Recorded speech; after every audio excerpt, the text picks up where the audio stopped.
like just yesterday, I found out I was having a baby girl. I will never understand why this tragedy has become our reality. Such a devastating loss of the most beautiful life.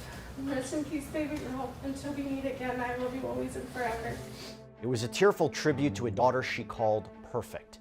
But just moments later, Chelsea Duperon was sentenced to decades in prison for the brutal murder of that same little girl. I'm going to be breaking down every horrific detail in the tragic case of 8-year-old Lyla Cassel and the mother who failed her. Welcome to Sidebar, presented by Law&Crime. I'm Jesse Weber. Hey everybody, real quick, this is another Law&Crime legal alert. Did you know that children are being diagnosed with serious conditions like type 2 diabetes and non-alcoholic fatty liver disease, and the research is potentially linking ultra-processed foods to all this? Yeah, well, Morgan & Morgan is stepping in to fight to hold these food companies accountable. With decades of experience fighting large corporations, they are ready to stand up for the families who deserve justice. So if your child under 21 has been diagnosed with type 2 diabetes or fatty liver disease, then visit www.forthepeople.com/food or scan the QR code on screen to learn more. Chelsea Duperon, the 30-year-old mother who admitted to beating her 8-year-old daughter to death, stood before a judge on July 28th to face the consequences of what is truly an unthinkable crime. And even the judge, who was hardened by years on the bench, said she had never seen more horrific photos of a child in her life. Prosecutors called it unfathomable. The horror began with a 911 call in March of 2024, a call that came far too late. When police arrived at Duperon's home on Phyllis Street in Wayne, Michigan, they found her little 8-year-old girl, Lyla Cassel, unresponsive in bed. Her small body was covered in such devastating injuries that she was nearly unrecognizable. And the truth that followed was even more disturbing: a trail of deception, ignored red flags, and the unthinkable reality that her own mother, the person meant to protect her, had pleaded guilty to second-degree murder. On March 16th, 2024, police responded to reports of a child not breathing. And what they discovered was worse than they ever could have anticipated, because Lyla had suffered catastrophic trauma to her head and neck. And though emergency crews rushed her to the hospital, she was pronounced dead shortly after arrival. Within days, Duperon was arrested and charged with felony murder and first-degree child abuse. And what prosecutors alleged was just beyond the pale. They argued that Duperon viciously beat her daughter 3 days earlier on March 13th and then let her suffer in agony for the remaining days without medical care. And instead of calling 911, Duperon went shopping for diapers and Vaseline and heating pads and even liquor, all while her daughter lay there in agony dying for 3 whole days. Medical experts later confirmed what's hardest to accept, that Lyla could have survived if her mother or her mother's live-in boyfriend had called for help, but no one did. So to be clear, the live-in boyfriend has not been named, he hasn't been charged, though police confirmed he was present at the time of this tragedy. Now, when Duperon initially spoke to police, she claimed Lyla had fallen down the stairs, but that story collapsed under scrutiny. The medical examiner found there were no injuries consistent with a fall. And then came an even more bizarre twist, that Duperon reportedly told police that, quote, bad spirits were involved, and claimed a mysterious woman had attacked Lyla. But that claim obviously fell through as well. Now, having entered a guilty plea to second-degree murder, the mother, who failed Lyla, stood before Wayne County Circuit Judge Cherise Anderson to learn her fate. And after recounting the unbearable details of Lyla's final days, the brutal beating, 3 days of agony without medical help, the web of lies that followed, the courtroom heard from someone who loved Lyla more than anything, her grandmother, Terry Cassel. And what she shared wasn't just a statement of grief. It was a eulogy for a stolen child, a plea for justice, and a confrontation with the woman who took it all away. My name is Terry Lynn Cassel. I am the grandmother of Lyla Lynn Cassel, our firstborn grandchild. She was a beautiful, and innocent and so sweet. She was taken from us not once, but twice, and then forever.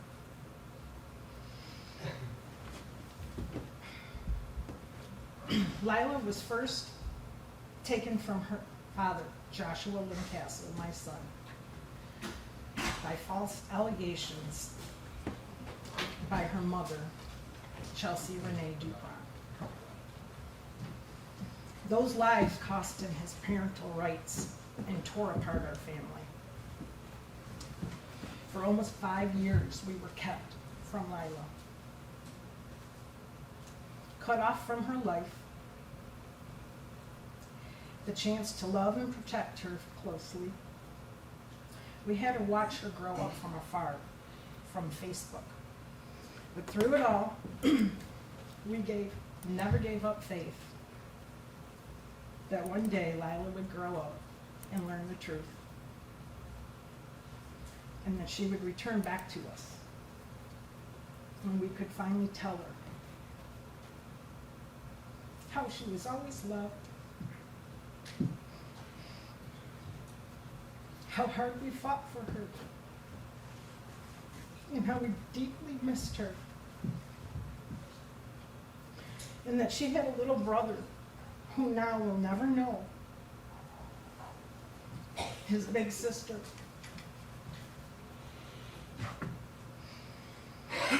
Never know how kind and loving she was, how she always wore a smile, and she was a peacemaker in every situation. Lyla would never hurt or harm anyone. She was always so helpful and eager to lend a hand to anybody who needed it. And that was just her spirit. She was just a beautiful soul. But Lyla didn't leave this world in peace. She was taken by the very evil that is inside her mother, Chelsea Duperon. Her lies, now fully revealed, not only devastated our family, but in her selfishness, she also tore apart hers as well. Her own mother, her own father, her sister, her aunt, her nieces, her nephews.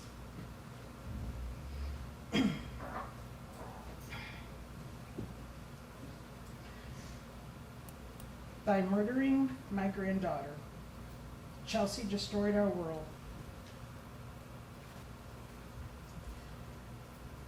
All of her relatives that I named are now grieved and unimaginable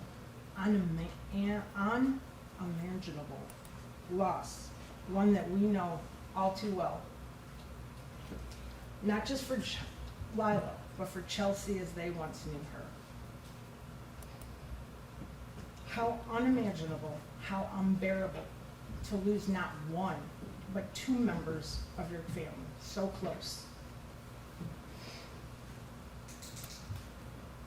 One to a brutal, unimaginable death, and the other one to the darkness that caused it. Chelsea, I do not hold any hate in my heart for you, for what you did. But I do hold righteous anger. And a deep, unshakable need for justice for my granddaughter, Lyla.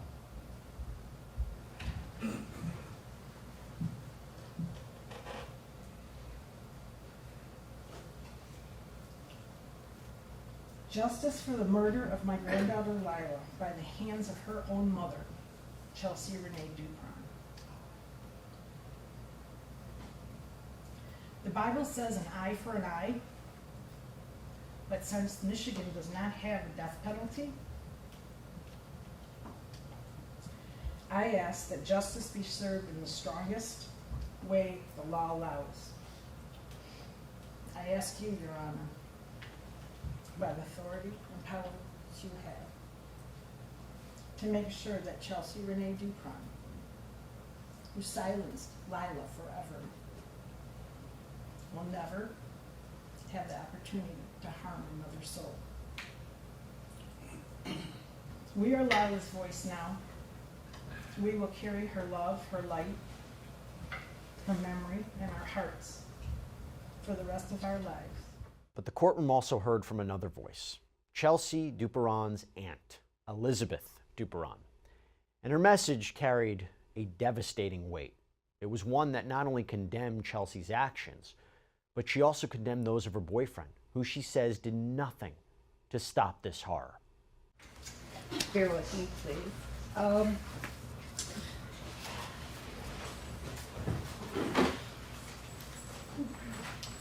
My name is Lyla Duperon. I am the great aunt of Lyla Cassel. We all share a deep sorrow and grief over the tragic loss of Lyla. And there's nothing I can say to ease the pain of her absence to any of the family members. Chelsea, I want you to know that I love you. And I know that you're truly remorseful for what has happened.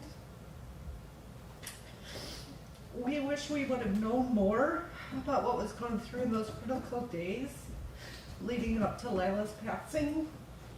We would have been there for you, ready to help you in any way we could have.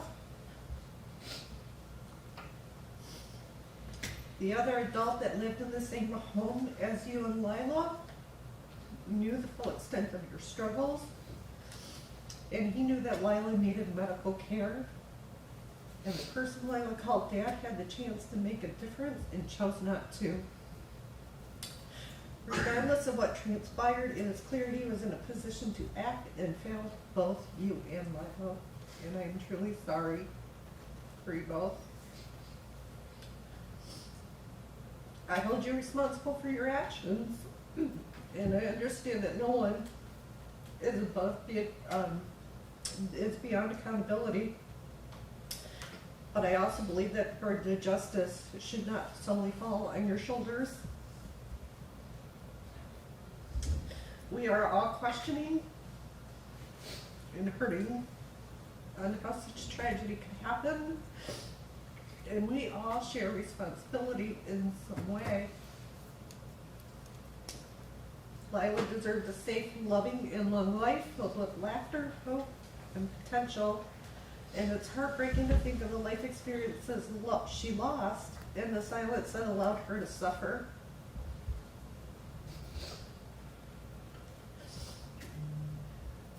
The other adult in that house who knew what was happening and chose not to act was given a chance to make a difference. He could have been the hero and yet remained silent.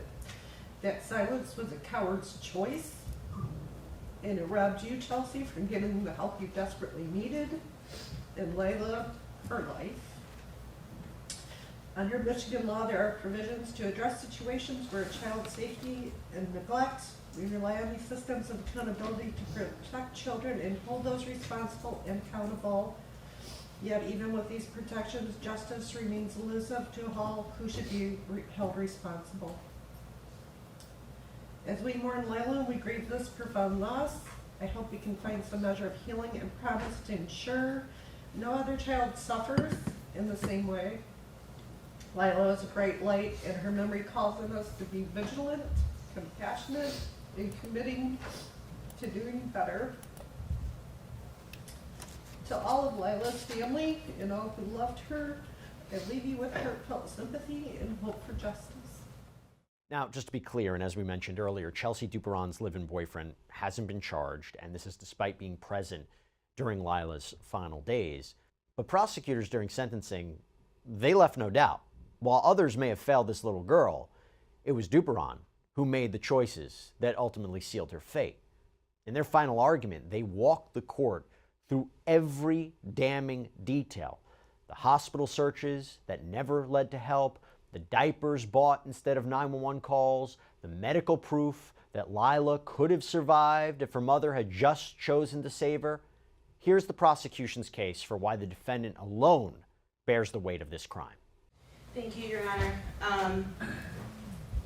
I when this case came across my desk and I got the phone call on March 16th of 2024, I had no idea what I was about to see. And the court used a term that I used at the beginning of this case at the arraignment, unimaginable.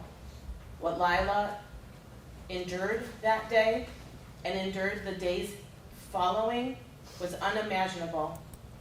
She didn't look like the happy child that everybody remembers. She was unrecognizable.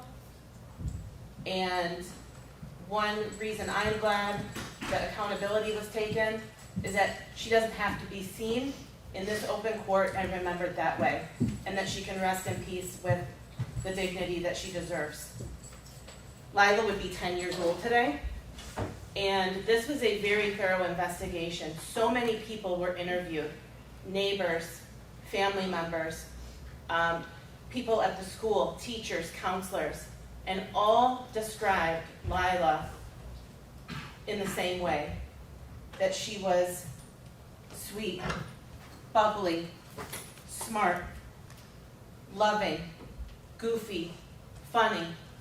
Those were just a few words that popped into my mind that I remember people using to describe her. And it was clear to me that this tender-aged 8-year-old girl left her mark on so many people in her short life. And I think about that day, and I think about how scared she must have been that the person she loved most in this world was brutally attacking her. And then when she was injured, and as she laid on the kitchen floor, how scared she must have been, and how confused she must have been as to why her mother was not getting her help. Why her mother, who phone records show was Googling hospitals near me, who absolutely knew Lyla needed help, did not take her. That was her mother's responsibility. Why, when Lyla's brain was swelling and she could no longer use the bathroom, was confused as to why is my mother putting me in diapers instead of getting me help? Why, when I can't eat anymore, is my mother going to the store and purchasing Ensure instead of taking me to get help? No one can truly imagine what she went through in those days, Judge, and she did not deserve that. At the end of the day, Ms. Duperon chose herself over her daughter. That's just the truth. She didn't want to get in trouble. She knew CPS would be coming around, and she thought that she could maybe mend her back to health on her own. But it was clear from the medical evidence that she needed immediate help, and she could have been saved on that first day. This is a sad case. This is a tragic case. It is one that I will never forget. We did reach a resolution in this matter, and we have a sentence agreement. I would ask the court to adopt the sentence agreement in this case. It is slightly above the second-degree murder guidelines, should the court add also the 15 points, which would change the guideline minimum range. It's just slightly over that. But the people believe, based on the severity of Lyla's injuries, the suffering that she endured, the evidence in this case, which is compelling, that the deviation, the upward deviation is appropriate, and also to note that Ms. Duperon was facing felony murder and child abuse charges that will be dismissed as a result of the second-degree murder plea, and that carried life without parole, and the people are confident that a conviction would have came following a jury trial. So we would ask the court to adopt that sentence agreement, and thank you, Your Honor. So after prosecutors laid out, again, just this damning timeline of neglect and violence, Chelsea Duperon's defense attorney offered a starkly different portrait, not of a monster, but of a grieving mother who they say wasn't in her right mind. Here's the emotional appeal that asked the judge to see the person behind the crime. Your Honor, I've had opportunity to speak with Ms. Duperon about what happened, and frankly, I'm probably the only person who's really spoken to her in depth about what occurred that day. And I know what the court seen, I know what Madam Prosecutor sees, I know what she saw in the police report as well as body cam videos and everything that came out of this. But what the prosecutor or this court has not seen is the other side of Ms. Duperon. I know that she is remorseful for everything she did wrong that day.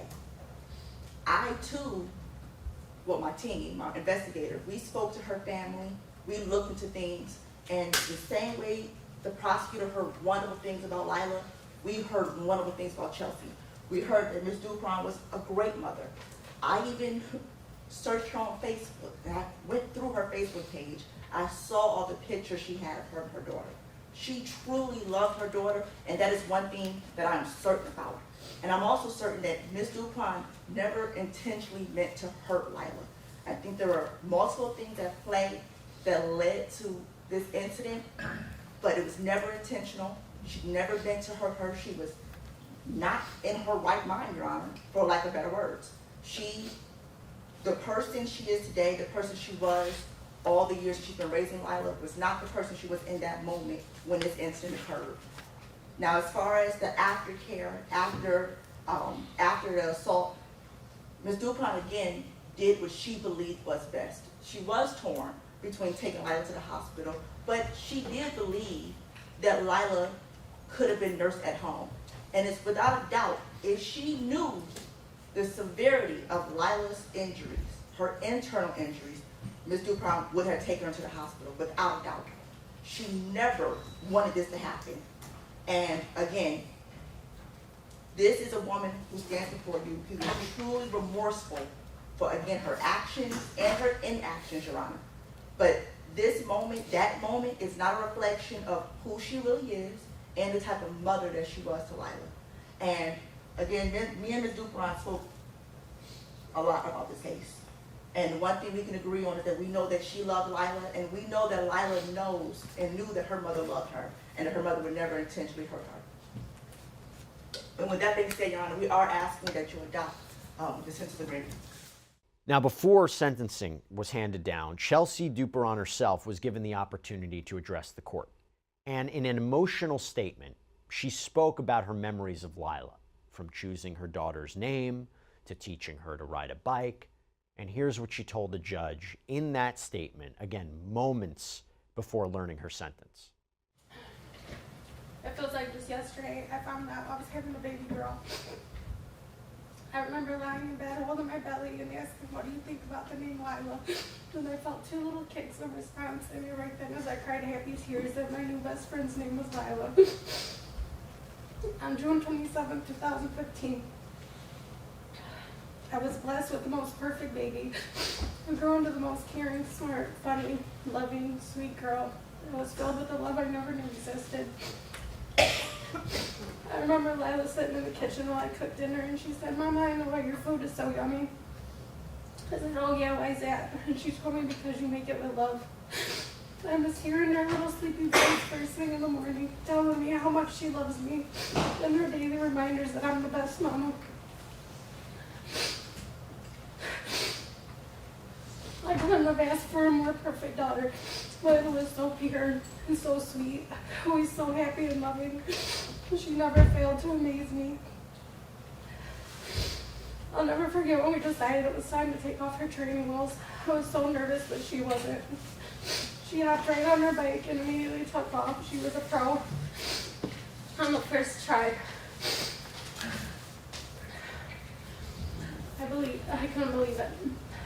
I loved watching Garfield and SpongeBob. She loved our cat, Kit Kat, and our dog, Sheila. But most of all, she loved her family and friends. Her most favorite memories were definitely with cousins, Nana, Papa, Aunt Edie, and Bub. I will never understand why this tragedy has become our reality. Such a devastating loss of the most beautiful life. Rest in peace, baby girl. Until we meet again, I love you always and forever. So what happens? Moments after Chelsea Duperon's tearful statement about Lyla, her perfect daughter, Judge Anderson addressed her. The same judge who called the autopsy photos the worst that she'd ever seen now had to reconcile two basically irreconcilable truths. the mother who spoke of bedtime stories and training wheels, and the one who left her child to die. Here's how she answered. The court has had an opportunity to review the contents of the pre-sentence investigation report through motions that have been filed in this case from the prior attorney. I've had the opportunity to see the most horrific photos of an 8-year-old girl I have ever seen in my entire life. She had significant swelling, bruising, from the crown of her head to the soles of her feet, and everything in between. Multiple wounds to her face, to her head, bruising. Certainly something more than falling down the stairs. She was brutally attacked by the individual that was supposed to love her, to nurture her, to care for her, to protect her, and to guard her against any and everything. But instead, the way in which she chose to guard her, protect her, is to go to Rite Aid and get diapers for an 8-year-old because she couldn't afford to get out of bed to use the restroom. Court even read that she was going to take her to the hospital, because her insurance was back on. Whether she had insurance or not, Lyla was certainly in need of going to the hospital and receiving medical attention. Whether Ms. Duperon had to pay for the rest of her life for that medical bill because there was no insurance, certainly Lyla needed to go to the hospital. When Ms. Duperon knew that she couldn't even lift her, she should have known that she needed to go to the hospital. Lyla couldn't even do anything other than to sit up in bed, couldn't get out of the bed, but somehow Ms. Duperon thought that she seemed to be getting better. So instead, as I said, she purchased diapers, baby wipes, and a Thermopack wrap, and meal replacement shakes. Then you have the boyfriend, AKA the stepfather, who indicated that if it was his blood child, he would have called the cops. But since it wasn't, not my problem, I don't know what to do. What he should have done is to pick up the phone and call 911. Better yet, grab Lyla up in his arms, get in the first thing smoking, and get to the hospital. That's what he should have done. But he checked on her and went to work.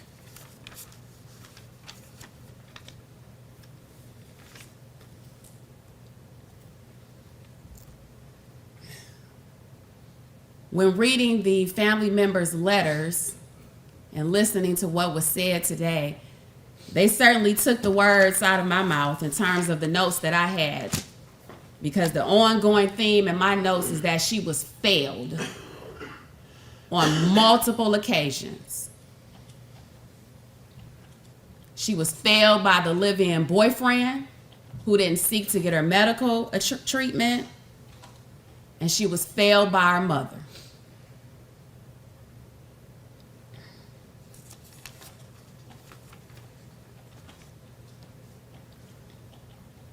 But Lyla should be remembered as the well-behaved, fun-loving, innocent, light-of-the-world, bubbly girl that she was,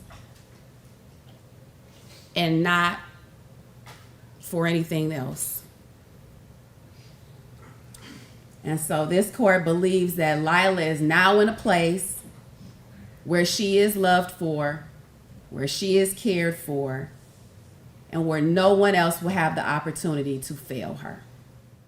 Judge Anderson sentenced Chelsea Duperon to 28 to 50 years in prison for the horrific killing of Lyla Cassel. For more on this case, for the full trial coverage, if you're interested, you can head on over to our Law&Crime YouTube channel. But that's all we have for you right now here on Sidebar, everybody. Thank you so much for joining us. And as always, please subscribe on YouTube, Apple Podcasts, Spotify, wherever you should get your podcasts. I'm Jesse Weber. I'll speak to you next time.